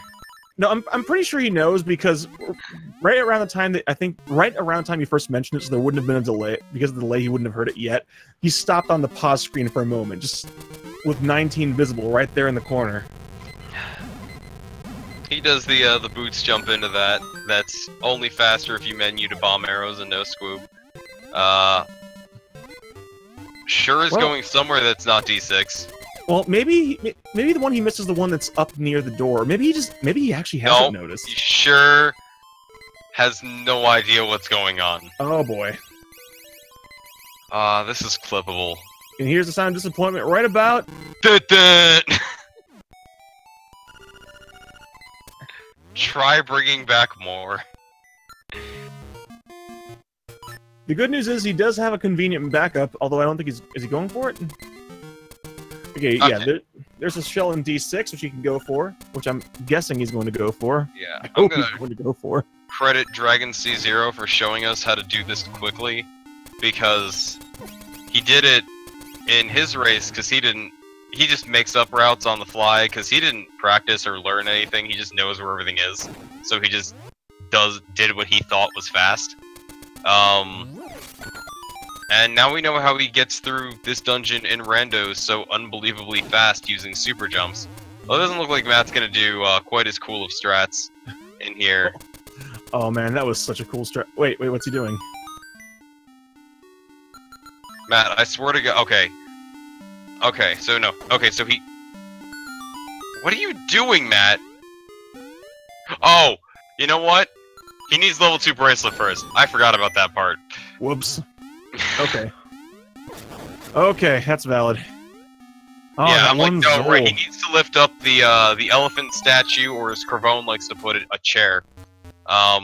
Is that supposed to be an elephant? It's an elephant. I mean, maybe you have a really overly active imagination. It's like a mastodon. Oh, Oh no! my God, Matt! Oh no! Oh no! Not like this. Look at it. Like, it's got the tusk going straight down the middle, and like the two tusks on the side, and the nose straight down the middle, and the two eyes. It looks like a wacky pillar. It's a giant elephant. I mean, I don't know what zoo you went to as a child, but they lied to you about what an elephant looks like. That is definitely an elephant. Yeah, okay, and... Spirister, yeah, you're the only one talking in chat. Back me up, that's an elephant.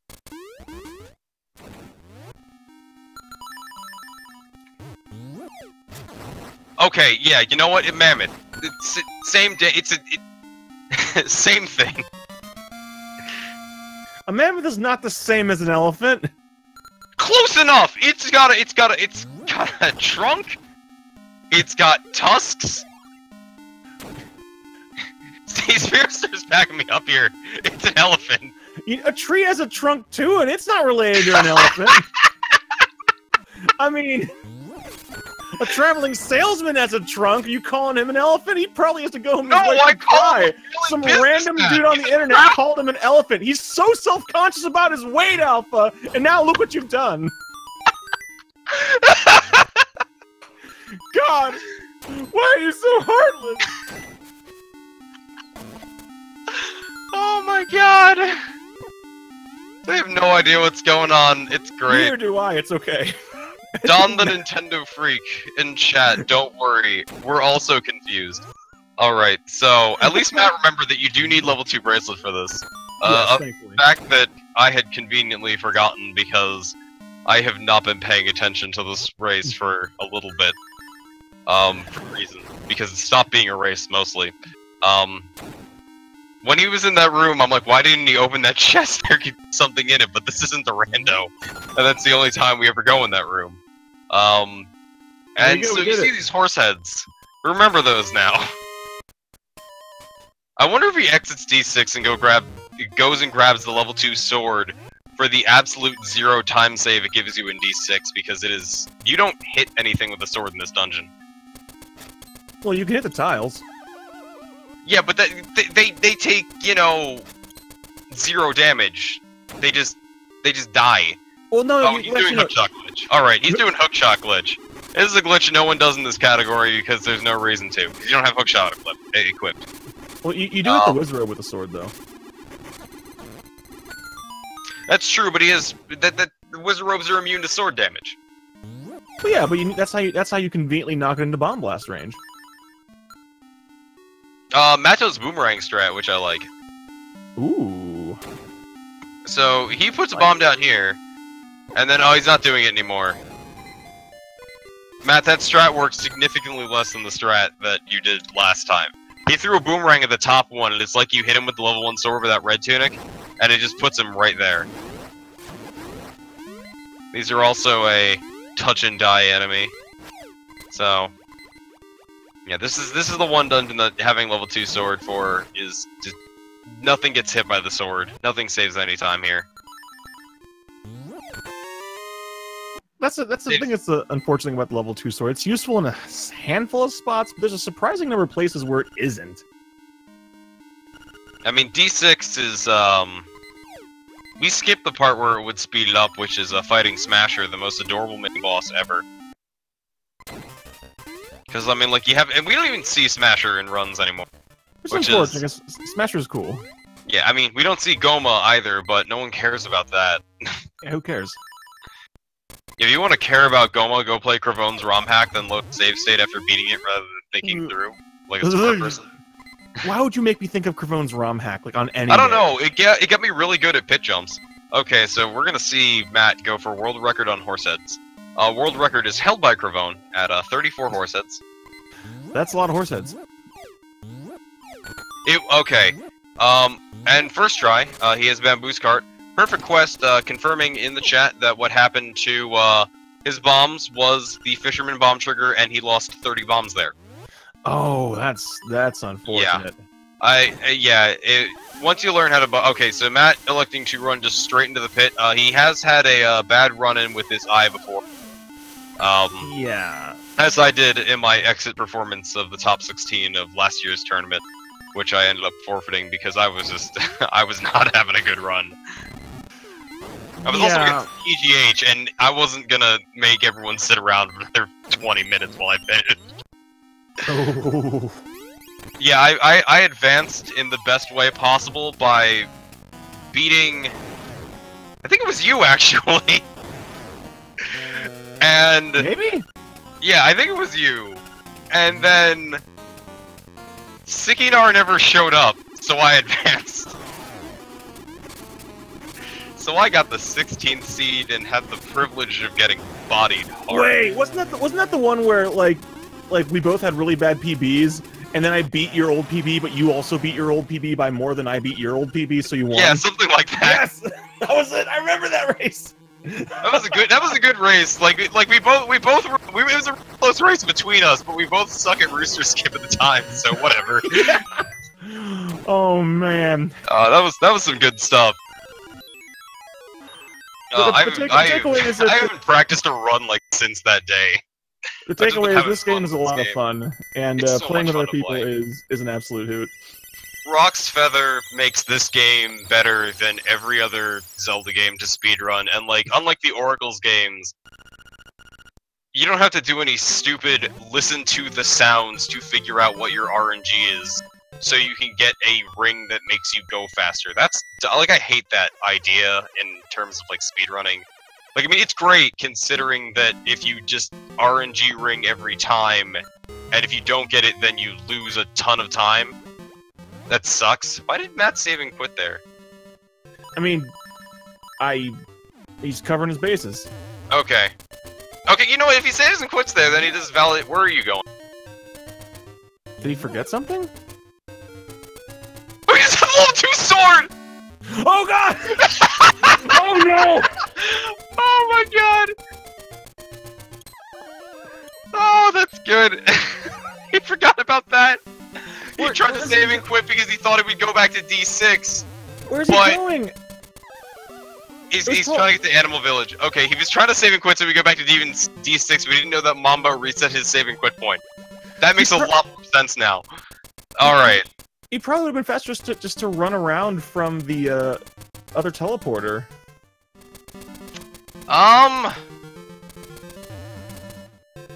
Yeah, with the way he's going, probably. Where are you going? Oh my god, he's going all the way back up here. He should have just went up there and then just boots straight up. It's fine. It's fine. Don't worry about it. Oh, Bomb Fairy. Bomb Fairy troll. The Bomb Fairy just wants to play pinball. I'm loving the Bomb Fairy RNG that Matt's gotten this race. It's been pretty great. Alright, here we go. I mean, he's getting a level 2 sword now. Oh. And Don the Nintendo Freak, I'm Alpha. I'm the one who is just having a good time here. Excuse you, I'm having a good time too. That's Crunchy Legs. Yep. And both of us are probably never going to be allowed to talk on speed gaming channels ever again after this. Listen, I have been invited back to way too many things. So whatever I'm doing it fine, so this is probably okay. We're covering the last 23 minutes of Matt finishing up this race in I think his worst of the tournament, unfortunately. because I think his previous worst was a 144.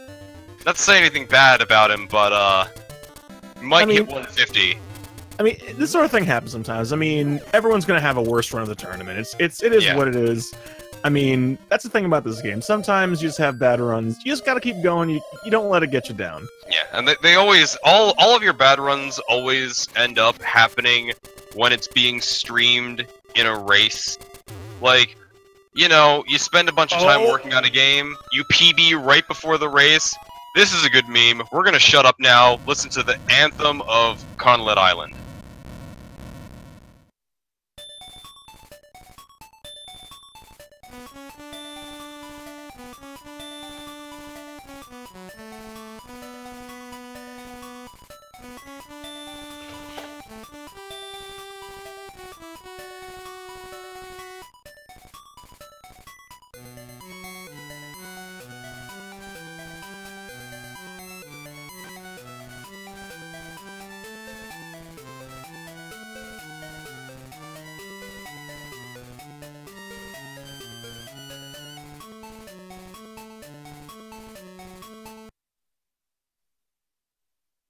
I mean, you folks were expecting us to actually talk over that, then no, we actually were going to be quiet. That's a great song. Yeah. You know, if you ever have a chance to go see the Zelda Symphony, occasionally they play that song in the orchestra, and my biggest disappointment was that there wasn't some guy sitting there with a big conch shell ready to break out in a conch shell solo. Here comes the conch solo. I really hope he went left twice. Yeah, it looked like he did. Okay, alright. Thought I said Conlet Island. But, yeah, so in case I'm enunciated poorly. Okay, he doesn't get the text skip, which is great. It does, no, it loses time, but we get to see, like, hear, like, I'm gonna say, like, top 2 music in this game. Like, this is awesome music. I don't say top 2, but it's definitely one of the better boss themes in Zelda, like, period, I'd say. Yeah, it's such a shame it doesn't play for, like, the final form. Like, yeah. I don't know why they elected to play the mini-boss theme for that.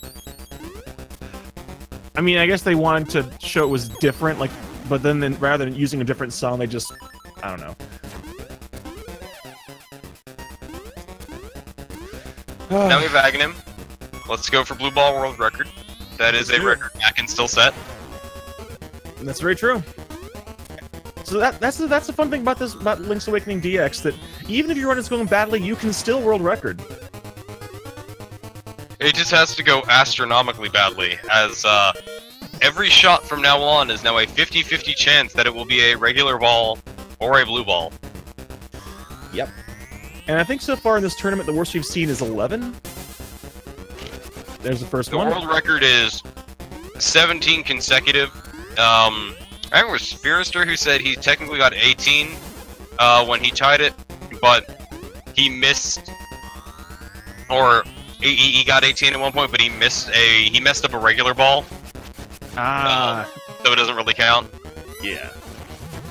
All right, so it is a tied world record, though.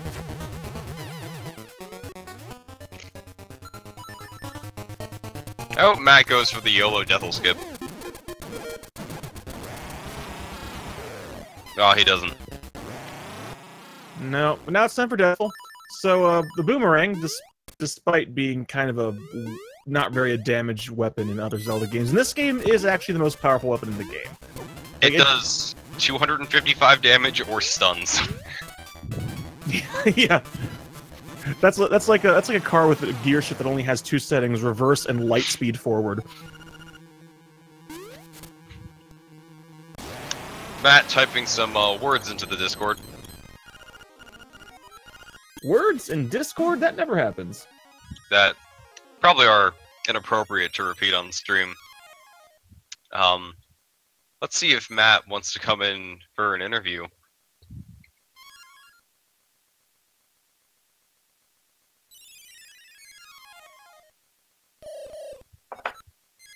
It looks like it.